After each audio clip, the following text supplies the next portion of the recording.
guys, a lot of you guys always want to know the money side of things, and that's what I kind of love about the podcast is because we can talk about how much we're making on certain things and how much we're getting paid on YouTube. How much are we making on this podcast so far? How do we get the money from this? This was a specific instructions actually to not talk about recently. These ads. We actually got a little hand slap recently in my emails. Why don't you tell them how much you make on the YouTube channel? Well, what do you mean? Well, we can talk about that, but that I'm not allowed to talk about. Really? Who's telling you not to talk about that? The gods of YouTube. Liza Koshy came down. Liza told you not to say that? No, but okay. Recently, I like talking about how much money we earn on this podcast. And about 3 weeks ago, I got an email saying to not do that. And I don't know if that's because we're not making enough or I don't know. No, it's just we can't say that Audible spent one thing and so didn't spend another. That's all. Oh, they don't like us comparing people and the big spenders.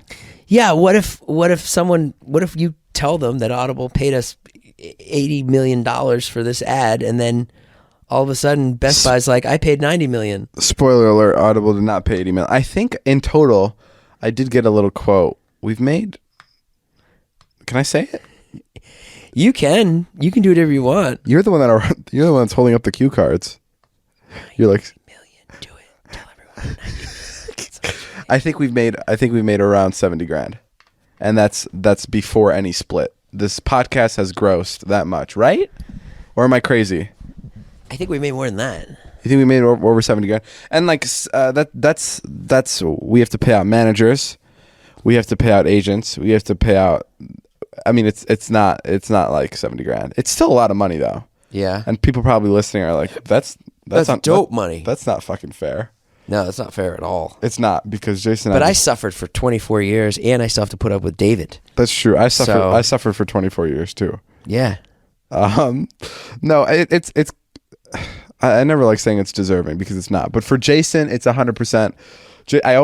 I've said this on the podcast multiple times, but like Jason is like an SNL member or like a big actor that never made it and never got his shot. Thanks, David. And it's such a cool thing to be able to shoot stuff and record stuff with Jason because I just feel like what I feel like is I went back in time and stopped Seth Rogen's career and was like, hey, don't go into that audition that's going to make you huge. Come work for me. That's what I feel like I did to Jason. Like I prevented him from growing and expanding on his own, and I kind of just snatched him from the universe. Yeah, snatched me right before my 50th birthday. Hey, let's do the show intro, huh? Let's hear it. Oh, shoot. Oh, yeah. Roll the show intro.